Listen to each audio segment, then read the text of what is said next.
장관님 기억하실 겁니다. 네. 그때 고발사주 사건의 대검에서 근무하고 있던 검찰총장이 윤석열이에요. 그 고발장의 핵심 내용이 뭔지 아십니까? 바로 저거예요. 고발장에는 사실 김건희는 불법적인 주가 조작에 관여한 사실이 전혀 없다. 윤석열이 저걸 저렇게 받아내고 싶었어요. 저 고발사주를 통해서 누군가를 기소를 해요. 당시 정치인들 기소를 하려고 했죠. 기소해서 만약에 그 사람이 명예훼손으로 유죄가 인정되면 역으로 사법적 판단에 의해서 김건희는 주가 조작한 게 아닌 게 돼버리는 겁니다. 그렇지 않습니까, 장관님? 그러니 이 고발사주 사건과 지금 일맥상통하게 연결돼서 검찰이 아직까지도 불기소해야 된다는 입장을 유지하고 있는 거라고 저는 보고 있습니다. 장관님, 이 고발사주 사건이 위원장님 1분만 더 주시면 마무리하겠습니다. 예, 1분만 더 주십시오. 고발사주 사건이 안타깝게도 법원에 의해서 무죄가 되긴 했지만 무죄를 선고했던 항소심에서도 이 정황에 대해서 윤석열과 그다음에 김웅을 통해서 전달이 됐던 것에 대해서 강한 의심을 하고는 있어요. 예, 잘 알고 있습니다. 그렇죠. 그러면 검찰 내부에 이게 어떻게 됐는지를 한번 확인해 보셔야 됩니다. 오히려 이 사건을 폭로했던 조성은 씨에 대해서는 검찰이 엄청나게 네. 법무부 장관님 네네. 방금 뭐 말씀 잘 해주셨습니다. 저도 그러니까 저희 법사위원들이 관련 사건에 대한 보고를 대부분 받으셨어요. 그래서 영장에 대한 내용들을 좀 들여다 보셨는데 영장 청구 내용을 보면은 다른 피해자 존재 가능성에 대한 내용들이 매우 구체적으로 나옵니다. 좀 전에 그 존경하는 김동원 의원도 말씀하셨고 말씀 안 하신 부분 중에 그런 내용도 있어요. 누구를 소개해주면 소개비를 얼마를 주겠다까지 나옵니다. 그런 것은 아동 성착취, 아동 성매매에 대한 구체적인 증거가 명확하게 객관적인 증거가 영장 청구에 다 들어 있었던 것이거든요. 그런데 그것을 별건, 그러니까 다른 피해자가 특정되지 않았다라는 취지로 기각을 했단 말이에요. 그러니까 영장 청구와 기각이 불일치예요, 내용이. 실제 보니까 경찰에 한번 PPT 볼까요? 경찰에서 이런 사건들을 수사할 때 수사 매뉴얼에 이런 내용이 있습니다. 아동 청소년의 성을 사는 행위와 관련된 수사 매뉴얼인데 본건 피해자를 대상으로 한 해당 피해자를 대상으로 한 여러 가지를 하고 그것 이외에 본건 외에 추가 피해자가 있었는지도 최대한 확인. 이게 기본입니다. 기본. 이게 기본 수사 방식이기 때문에 이 사건을 수사했던 수사관도 자기가 이런 관련된 사건을 굉장히 수년째 했는데 이런 방식의 별건이라고 하면서 영장을 기각한 걸 처음 봤답니다. 매우 이례적으로 기각한 것이에요. 그래서 장관님께서도 지금 아직 뭐 제대로 보고를 안 받으셨다고 말씀하셨으니까 오늘 저희한테 충분히 얘기 들으시고 언론 보도 보시고 돌아가셔서 보고 받으신 다음에 이 사건의 문제점에 대해서 명확하게 한번 인식을 해주실 필요가 있습니다. 네, 뭐 필요하다면 뭐 감찰도 해보고요. 어쨌든 이 관련해서는 어떤 네. 적정한 판단이었는지 제가 상세히 살펴보겠습니다. 그렇게 해주시면 좋겠습니다. 자, 그리고 또 중요한 게 있어요. 장관님 방금 말씀하신 것처럼 이게 증거가 빨리 그러면 압수영장 다시 신청해서 하면 되지 않겠냐라고 말씀하셨는데 압수수색의 필요성에 대해서도 장관님께서도 뭐 지금까지 상황 보면 인정하시는 것 같긴 합니다만 이게 휘발성 증거이지 않습니까? 통신사에서는 매일매일 증거가 없어져요. 보존기간 1년 때문에. 이때 검사가 할 수 있는 게 있습니다. 장관님 알고 계시겠지만 형사소송법 215조의 2 보면 정보통신 서비스 제공자에 대한 보전 요청에서 검사가 이런 휘발성 증거가 있을 경우에는 영장 없더라도 즉시 보전 요청을 할 수가 있습니다. 해당 통신사에. 이거 했습니까?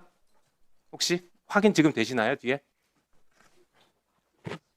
하지 않은 것 같습니다. 그러니까요. 장관님 만약에 영장을 기각하고 그런 사유가 뭐 검사의 판단이 백보양보해서 타당성이 있다고 하더라도 이런 여죄 수사는 이거 기본적으로 들어가야 되는 것이기 때문에 보존 조치부터 했어야 되는 거 아닐까. 그러면 검사가 진짜 피해자들을 위해서 권한을 최대한 행사하면서 이제 우리 국민들을 범죄로부터 보호하는구나라는 그런 생각을 조금이라도 할 수 있겠는데 이런 보존 조처 없이 증거가 하루하루 매일 없어지게 만들어 놓은 상태를 방기하고 있다는 것에 대해서 국민들이 분노하고 저 역시 분노하는 지점이 있는 것입니다. 그 부분 돌아가셔서 다시 이 부분도 네, 뭐 하여튼 뭐 보존 기간 조치 조치를 오늘이라도 할 수 있으면 좀 해주시기 바랍니다. 즉시 조치하도록 하겠습니다. 네. 자, 그리고 작가님 뭐 얘기 나온 김에 다음 페이지, 그 다음 페이지요. 하나 더 볼까요?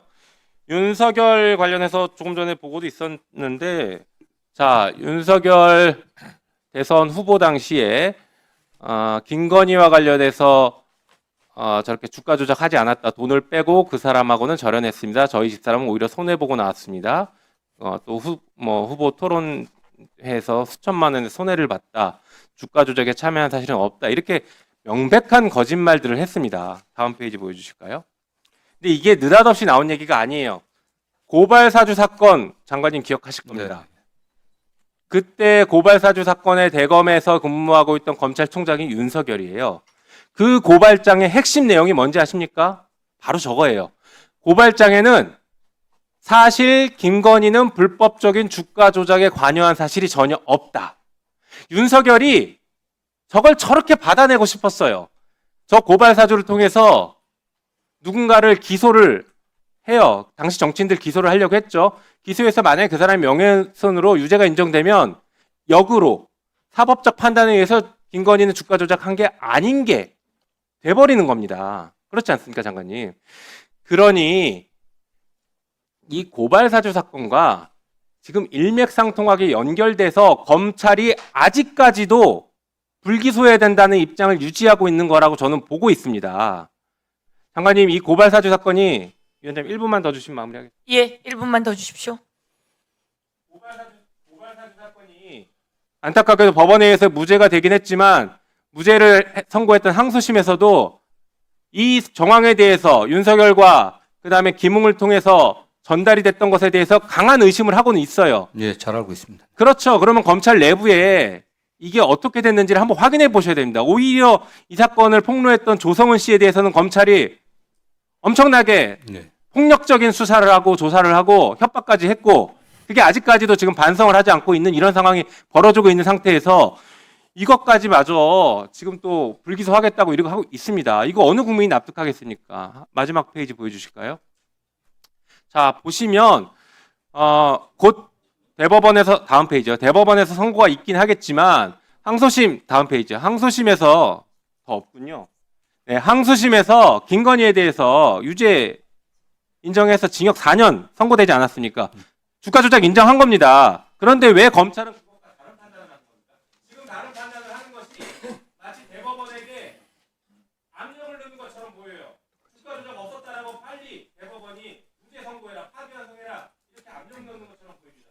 그에 대해서 장관이 한번 입장을. 예, 어쨌든 이게 뭐 최종적인 뭐 결정은 아닙니다. 일단 경찰과 검찰과의 그 협의 과정에서 일단 검찰의 의견을 낸 것 같은데 저도 요거에 대한 뭐 결론적인 보고만 받았습니다. 받았을 때 이게 과연 이게 적절한 건지 어떤 저 개인적인 의견을 낸 바 있습니다. 다만 정결 의원님 말씀하신 것처럼 그 고발 사주 사건부터 저도 내막을 좀 어느 정도 알고 있지 않겠습니까? 그냥 지켜보는 사람이기 때문에 윤석열 대통령이 그 불법적인 비상계엄을 일으킬 때 가장 큰 동기 중에 하나가 도이치모터 주가조사 김건희 특검도 했을 때 그게 드러나는 거 그거에 대한 염려였다고 하는 그런 얘기도 있습니다.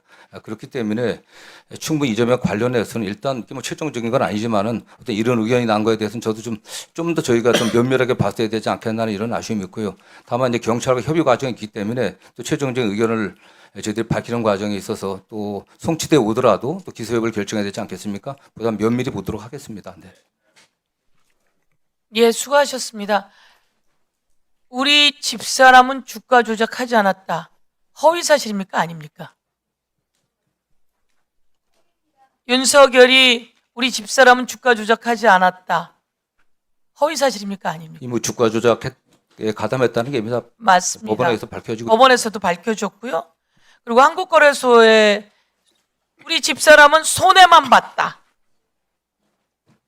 한국거래소에 23억이라고 하는 수익이 났다는 게 나왔습니다. 그럼 손해만 봤다도 허위 사실이죠. 그리고 우리 집사람은 손해만 봤다도 허위 사실, 주가 조작을 하지 않았다도 허위 사실입니다. 너무나 명백한 온 세상이 나온 허위 사실인데 그래서 경찰이 그것을 혐의 의견 있음으로 송치했는데 이것을 송치 의견인데 혐의 없다고 한다면 이럴 때 검사가 왜 그러지? 이렇게 저희는 생각하지 않을 수가 없습니다. 그렇지 않습니까? 네, 어쨌든 이게 뭐 사건이 여전히 좀 수사 중에 있습니다. 저희들이 네. 제가 뭐 직접적인 관여할 수 없지만 좀 신중하고 면밀히 보게 하도록 좀 그런 의견 전달하도록 하겠습니다. 네. 정의롭게 봐야 합니다. 정의롭게. 모든 국민에게 공평하게. 이게 어느 언론을 통해서 나왔기 때문에 저희가 알았지, 그렇지 않으면 몰랐을 겁니다. 왜 정의롭게 하지 않고 공평하게 하지 않는가라고 검사들에게 묻습니다. 그래서 그것을 다시 한번 말씀드리고요. 예, 다음은 박은정 의원님 차례이나 그 뒤 다른 의원님들도 있었고 박지원 의원님이 먼저 손을 좀 드셔서 먼저 양해해 주시면, 박지원 의원님, 예, 질의해 주십시오. 5분입니다. 윤석열이 유죄 받으면은 국민의힘 400억 토해내야죠. 네, 뭐 선거법상 그렇습니다. 네. 그런데 저 명백하게 거짓말이고 유죄 아니에요? 뭐 이제 기소되고 또 재판을 받아봐야겠죠. 그런데 저 우리 국수본 수사국장, 법무장관, 도대체 우리 국민은 누구를 믿어야 돼요? 검찰도 지금 의원들이 지적한 대로 이 모양이고, 경찰은 더 엉망이고, 이걸 누구를 믿어야 돼요? 그런데 오늘 낭보가 있어서 제가 말씀드립니다. 꿈은 이루어져요. 장동혁 대표의 재선거 꿈은 아이러니컬하게도 오세훈 시장에 의거해서 이루어지더라고요. 법원 행정처장이. 오늘 재판부에서 그 내용을 생중계는 아니지만 이제 기자들이 보고 설명하는 것을 다 들었어요. 그런데 1,000만 원 유죄 판결한 것은 아주 환영하고 잘하셨습니다. 근데 그 법원과 심우정 영장을 기각하는 법원은 다른 법원이에요?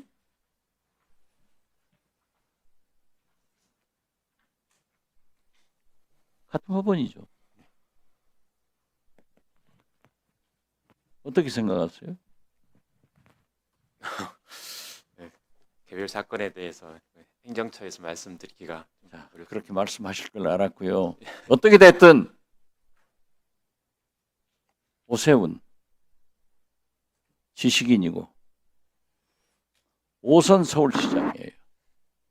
1,000만 대한민국 수도 서울시장이 눈 하나 깜짝 안 하고 지금까지 거짓말한 것, 우리 국민들은 분노를 합니다. 저도 오랫동안 재판을 받아봤지만은 무죄를 주장하면서도 인정할 것은 했어요. 저는 오세훈 시장은 항소를 포기하고 1,000만 원 벌금 납부하고 한강 버스나 한번 타고 놀러 갔으면 좋겠어요. 진짜 나머지 재판 문제가 있는데요. 물론 유병호 감사원 사무총장, 김태효 안보실 1차장, 이런 사람들 구속한 것은 당연한 거예요. 그런데 심우정 검찰총장이 개입한 것도 사실인데 같은 법조인이라고 해서 감싸고 있는 것 아닌가? 저는 그렇게 봐요. 지금 보면은 제가 법무장관님께나 공수처 질문을 했지만은, 국수본에 질문을 했지만은 어디를 믿어야 돼요?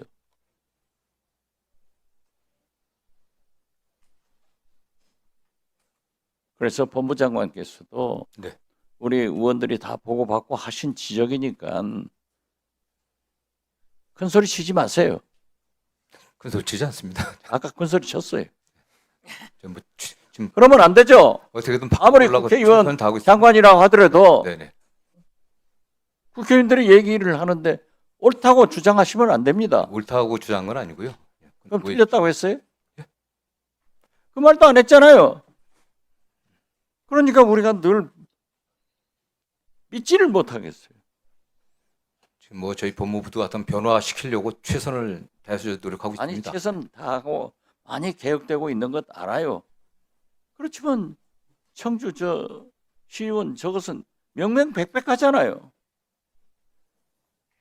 그러면 좀 미래지향적으로 이 사람을 어떻게 처리하겠다. 이제 개별 사건의 처리에 대해서 저희가 말씀드릴 수는 없고요. 다만 검찰이 정말 피해자의 입장에서 국민의 입장에서 철저하게 특히 인권 감수성을 좀 높여야 된다는 생각을 좀 하고 있습니다. 네. 잘해주세요. 네, 저희가 뭐 거의 매일 강조를 하고 있습니다. 국수본도요. 예. 행안부 장관 계시지만은 내가 국수본 국장께 질문하는 게 저는요 그냥 법사위원 제일 오래 하면서 무조건 사법부, 무조건 경찰. 1분 더 주세요. 하나만 물어볼게요. 1분만 주세요.